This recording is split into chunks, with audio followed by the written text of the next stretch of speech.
สิจ้าทุกคนวันนี้มารีวิวสินค้าให้ลูก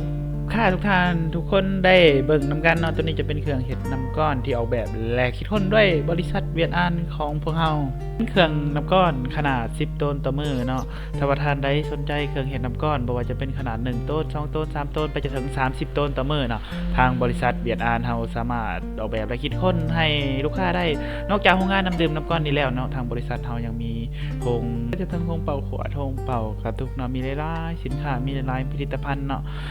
นี่มีอะไรครบเครื่องให้ลูกค้าเนาะถ้าว่าท่านใดสนใจอยากสอบถามรายละเอียดหรือว่าอยากสอบถามอย่างเพิ่มเติมสามารถสอบถามได้ที่เบอร์โทรเนาะ092414141หรือว่าท่านใดอยู่เขตใกล้เขตเคียงอยู่นครหลวงเวียงจันทน์เนาะไกลไปไกลมาอยากแวะมาเบิ่งมาชมเครื่องก็แวะมาเบิ่งมาชมได้ของการเฮาตั้งอยู่บ้านห้องสุภาพเมืองไซเสถานครหลวงเวียงจันทน์ทำการยินดีต้อนรับทุกท่านทุกคน